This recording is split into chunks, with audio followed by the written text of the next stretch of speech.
Aramızda çok değerli sponsorumuz S&P Global var. S&P Global'dan değerli dostum Vittoria Morini bizlere IREC piyasalarını anlatacak tüm dünyada ve bu dünyadaki IREC piyasalarında Türkiye'nin yerini anlatacak.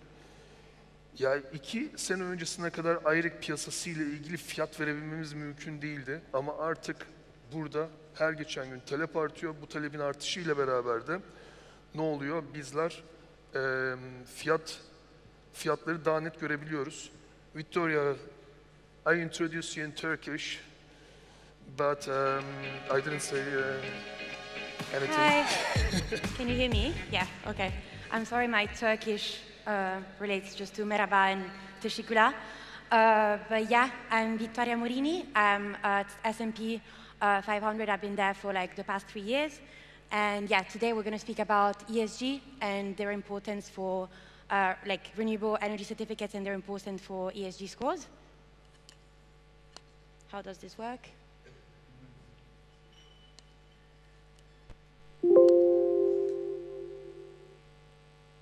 Okay, so we're going to start with like ESG scores, just a little bit of the basics, why our price assessment needed, and we're going to focus on our methodology and our price assessment.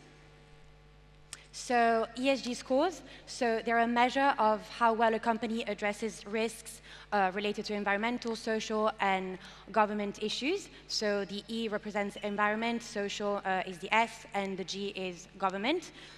These scores are important for companies who want to invest and for sustainable investors who want to invest in good companies or related. So they serve as a basis for comparing companies and to just choose and pick the companies where you want to invest, like the best one, where you want to invest. And why is that significant? Because companies that focus on improving ESG performance, then the regulatory compliance naturally falls into place. So as I said, like, we evaluate companies based on various criteria, and they're classified in 3 categories. So we have the environmental issues. Today we're going to focus on this one.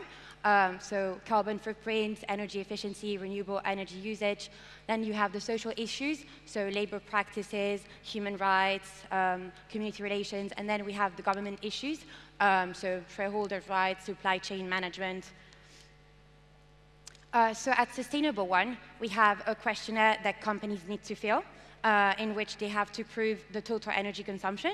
So we have the total non-renewable energy consumption, the total renewable energy consumption, and then we can also choose a target for the current financial year. So companies need to prove and need to show the total amount of energy that were consumed on a next year. And this is why electricity certificates are important, because they're a proof of the energy, the green energy that was consumed.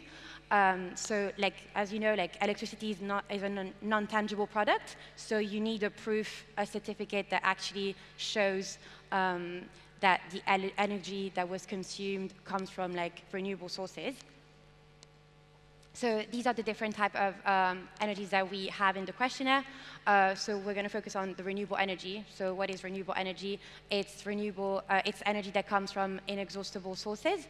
And as I said, this is important because certificates are proof that the energy that was purchased and was consumed comes from like green sources, and this is what actually matters for ESG scorings. So when you track and you prove that the energy that was consumed and was purchased is green, this is what is going to give you a good environmental score. So why are these certificates important? So today we're speaking about IRECs, so we're going to focus on Scope 2 emissions, but companies, they try to offset their emissions. So we have different type of emissions. So we have Scope 1, Scope 2, and Scope 3. Scope 1 relates to the emissions that are made directly, so boilers, vehicles, and Scope 2 emissions are the ones that are made indirectly. Then Scope 3 are the difficult ones. So when you buy a product from a company or when consumers use it. But today we're going to focus on Scope 2. So the important part is like why companies buy these certificates to offset and why they offset to have a good energy score. So why are price assessments important? So we have a bunch of price assessments, but the main part that why is important because they serve to like multiple business needs. So buyers and sellers, they use them as a transaction, so as a basis for comparing values. Risk managers use them to settle contracts. Analysts use them to identify patterns, and government reference them to formulate royalty payments. And then we also have exchanges and clearing houses using our prices. So today, focusing on the juicy part. So what is an IREC? It's an electronic tracking certificate that represents the environmental attributes of renewable sources that comes into the grid. As Jared showed before, so we have the green part is the international RECs, then we have the lime part, these are the GOs, and the baby blue is RECs in North America. Just a table to know the basics. Yeah, one certificate represents 1 megawatt hour. These are the various technologies that we assess. They're issued by third parties, so here, Photon. They're traded over the counter. They do not expire, but redemption is required, and it's a voluntary market. So if you focus on the map here, so you can see that RECs are in the US, GOs are in Europe, and then in blue we have highlighted the countries for the international RECs, and where you see both colors is because both certificates are available. So for example, in Mexico we have CELS and we have IRECs. In Turkey we have YEKs, so domestic certificates, and IRECs. Chile is the same. We have white certificates and IRECs. So our methodology, so we assess all technologies for Brazil, Turkey, Chile, and Mexico, and we only assess India. We only assess hydro for India. So we use bids, offers, and trades on a daily basis, and in absence of liquidity, we just use expressions of interest where we would base our assessments. In terms of the demand drivers, in terms of the demand drivers, as I said, it mainly comes from corporate requirements, so voluntary commitments of companies just to achieve 100% renewable consumption accounted for Scope 2 emissions. And also, I think IRECS, it's a very easy system. So speaking with carbon traders, they also told me that the demand really shifted a little bit from carbon to IRECS because it's fairly easy to just register your power plants. It gets accepted within a couple of months. The registration fee is pretty easy, and then you can start trading. So I think the internationality part is also what supports the system.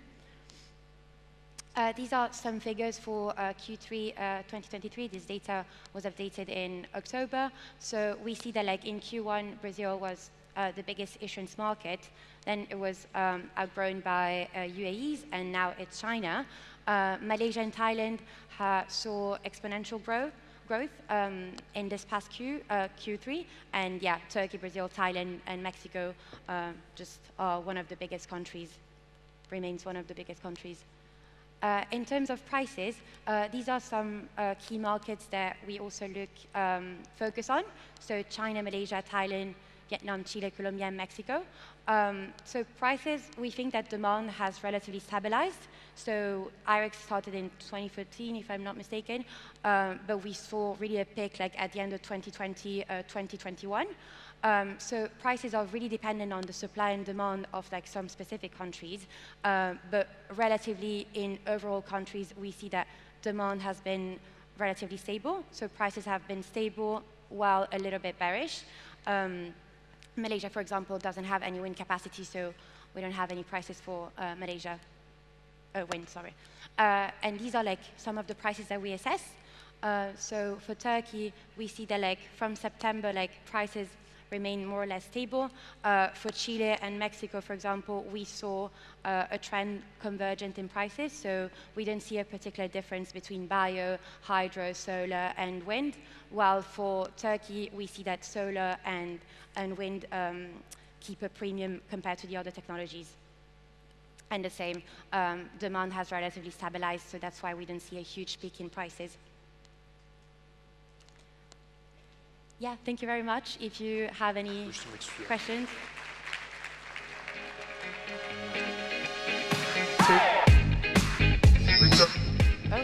Let's have a photo. Oh, a gift. Yes. Wow. And a picture. Thank you very much for coming to Istanbul and giving us Thank you. this presentation. Teşekkürler. And now I'm going to invite Isa Mansour from Evident. So, who is Evident? Evident is the registry developer of IREC. And a registry system is very critical because registry systems allow marketplaces like Photon, and these marketplaces allow markets to grow. So if you have a good registry system which can supply APIs to the public can make use of it. For example, a consumer can create a dashboard where they can follow their IREC purchases, or we can create a marketplace like Photon did, which combines buyer and seller. This way it's very important. Aslında burayı Türkçe anlatmam gerekiyordu ama niye İngilizce anlattım bilmiyorum. Ama şöyle söyleyelim, registry sistemler, yani bu kredilerin işlendiği sistemler bizim için çok önemli. Çünkü kredileri işleyen sistemler eğer bilgiyi açık bir şekilde paylaşabilirlerse bizim gibi platformlar üzerine kurulabilir ve bu platformlarda daha fazla ticaretin gerçekleşmesini sağlayabilir. İsa, Evident'te ürün geliştirmede bizlere IREC elektrik sertifikalarının gelişimini gösterecek. Buyur İsa. Thank you very much. Welcome. How do you do this? Press that? Green one only. Yeah, perfect. Easy. Hi everyone, nice to be here. Thank you very much. My name's Isa. I'm the product manager for the Evident IREC registry. It's a pleasure to be here, and I'm basically just going to be going through like a past, present, future, outlook on the IREC landscape. So we'll just get started really. So jumping into the first question here, if I can get it working. Oh, there we go. All right, so an open question really here is, how many IREC electricity certificates were issued this past year, since January 1st? You might be thinking a few million, tens of millions, who knows? Well, I know, I'm going to share it with you now. The answer to this question is just under 224 million IRECs were issued this past year since January 1st. Let that sink in for a second. It's 40% of what we've issued in the past 10, 11 months, 40% of what we've issued over the past 9 years. And if you want to get an idea of how many IRECs in total, we've just issued just over 500 million IRECs at this point, globally, worldwide.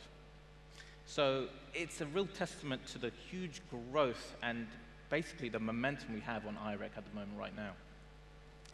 Now, in terms of a landscape, I will just go through an overview, really, and then we'll delve a little bit deeper. So starting with issuances, redemptions, and then registered capacity, we see that with issuances right now, we had a record year in 22, and already the past 10 months, we've already surpassed that now in terms of issuances. We had 199 million in 22, with 224 now.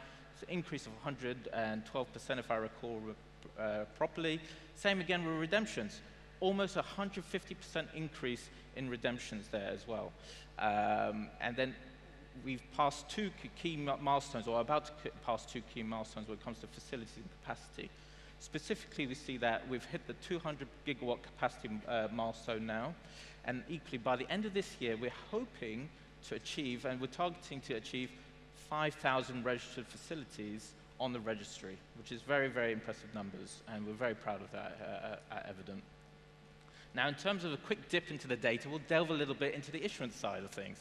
So this is a graph here specifically looking at the issuances by commissioning date, specifically looking at how the breakdown is based across different decades. And you can see the majority of issuances are typically from facilities that were commissioned in the past, since 2010, roughly about 2/3. You will see that like for 67% there.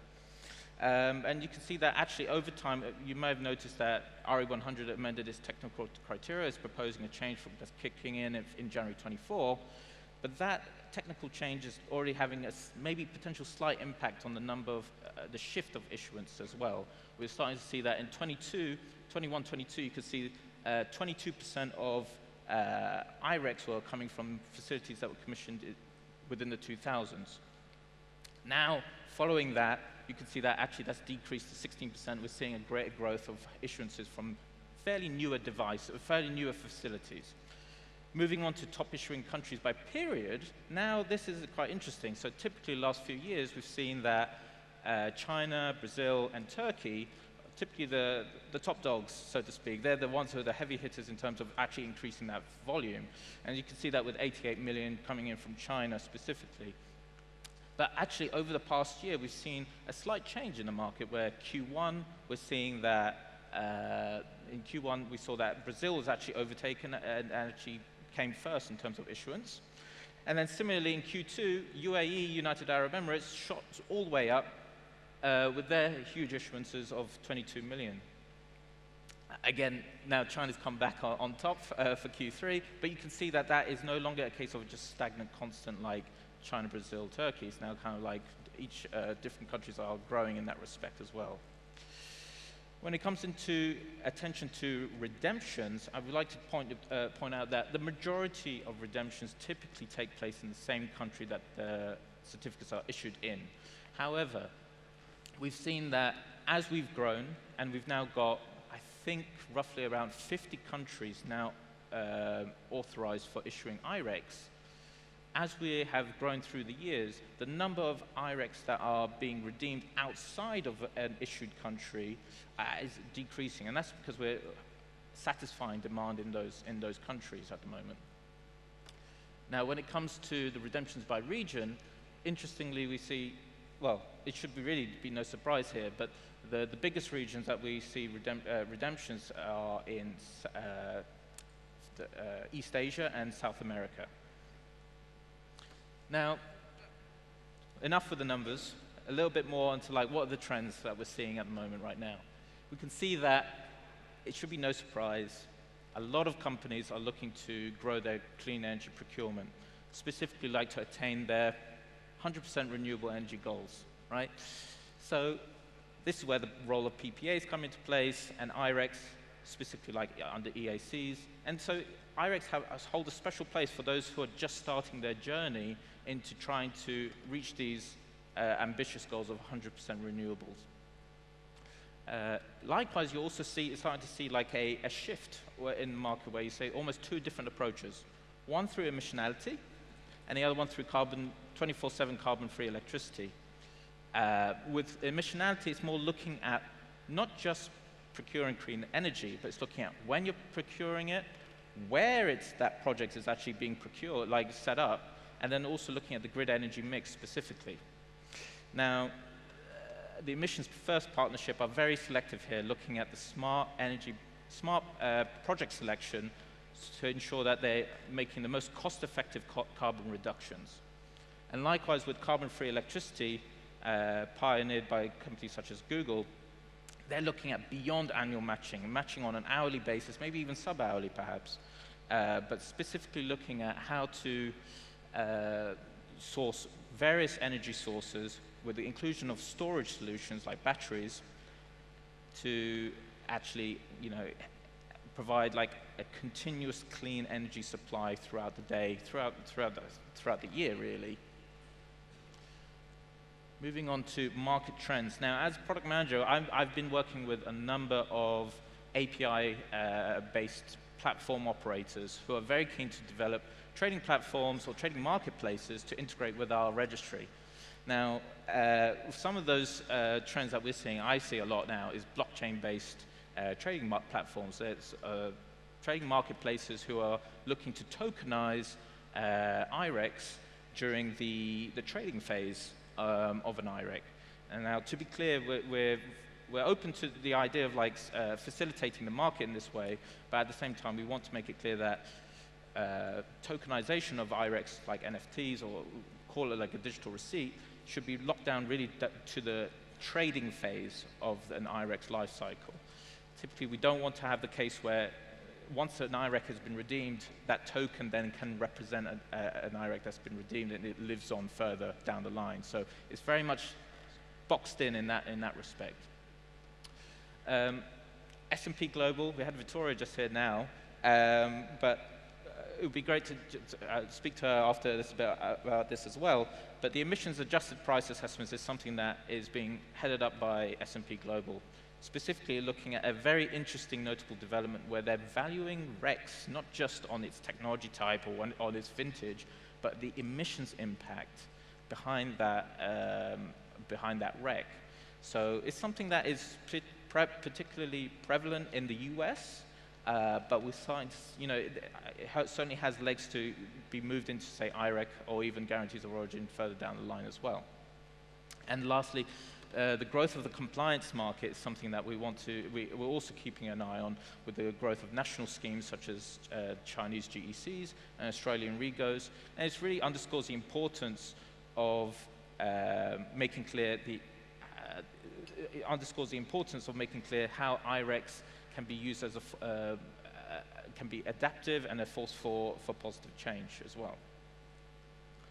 Now, in terms of market dynamics, our strengths, as I'm sure you've probably seen that through the graphs I provided already, is that we are experiencing continued growth of IRECs with 4 new countries onboarded in 2023, and we have 9 more actually in the midst of being processed for authorized issuance as well. So it's huge growth there.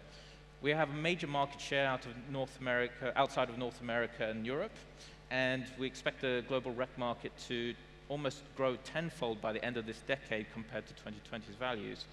Now, in terms of areas for development, we're very keen on supporting and facilitating the market by working on a country-by-country basis, seeing how we can support them with their issuance and redemptions and identify how best to get the ball rolling in those given countries.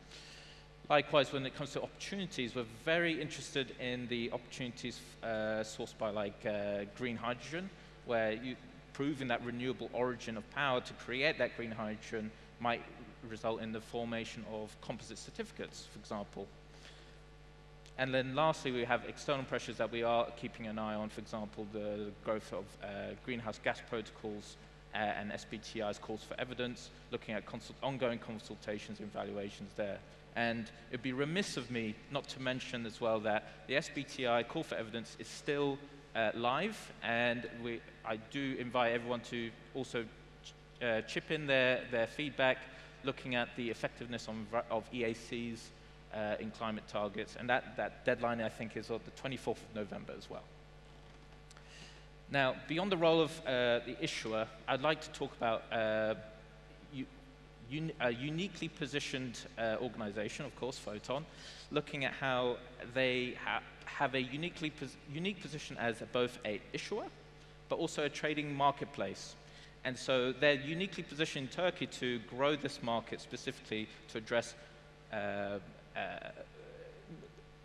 like unredeemed certificates, but also helping the market give market players in Turkey a more comprehensive market view through clear pricing and clear transparency of the pricing for certificates there as well. And it's a great example of an organization that's taken a global product and has pushed that through with a local implementation for Turkey. So it's really great to see. It would be remiss of me to not mention the product development roadmap or things that we'd like to look to develop for IREC. So specifically, I'll work from left to right, so to speak. So starting from the left, we've worked on platform integrations where we're working with third-party API partners who have got trading marketplaces and platforms. And so we want to we're offering this to our registrants and participants who want to manage their IRECs through third-party systems, but still be connected to their IREC registry. And this could be through making it easier to find buyers and sellers through third-party marketplaces. Equally, right now, we're working on UX enhancements to make things a bit smoother, more intuitive and things like that with regards to notifications. And we're also specifically looking at a yet-to-be-announced feature. So please watch this space something that we're going to be releasing in the coming months as well. And all the other features for potential for development are things that we're contemplating for the future development as well. And it's all a case of looking at how these features could be used for the future enhancement of the registry, the future enhancement of the IREC market. And we're very keen to shape that as we go as well. Now, with that being said, thank you very much for your time. It's been a pleasure speaking to you all today, and yes, thank you. Thank you very much for coming all the way. Pleasure. Let's have one photo, and I will try to give also a short summary of your presentation to the public. Sure. İsa sunumunda Evident'i anlattı. Evident, IREC'in kayıt sistemi ve bir kayıt sistemi olarak çok önemli bir iş yapıyorlar. Çünkü eğer kayıt sisteminiz başka insanların oradaki bilgiyi çekerek başka sistemler kurmasını sağlamıyorsa, o zaman piyasanız kapalı oluyor ve bugün S&P Global'deki değerli konuşmacımız Vittorio Morini'nin gösterdiği rakamları gösteremez hale geliyorsunuz. Sadece bazı brokerların gizlediği ve tahmin etmeye çalıştığımız fiyatlar oluşuyor. Bu bir süreç çünkü bu piyasalar çok yavaş gelişti. Türkiye, biz 2021 yılında Türkiye'nin iş şuuru olana kadar Türkiye'de 1 milyon IREC kullanılmıyordu. Geçen sene 18 milyon, ilk senemiz 5 milyon, ikinci senemiz 18 milyon, bu sene şu anda 20 milyonla devam ediyoruz. Yani gösterilen rakamlara göre dünyadaki toplam IREC hacminin %10'una tekabül eden bir katkısı var Türkiye'nin. Bu da bundan önceki oturumda konuştuğumuz sanayinin sosyal sorumluluk ilkesiyle yurt dışına ihracat yapan firmaların rekabetçi olmasıyla alakalı. Aynı zamanda enerji şirketlerimizin yenilenebilir enerji tedariğini çok doğru bir şekilde müşteriye anlatmasından dolayı bizler sadece bir teknolojik yatırımla bu işi desteklemeye çalıştık. Bu Evident'siz olmazdı. O yüzden Evident bizim çok önemli bir partnerimiz. Tekrar teşekkür ediyorum.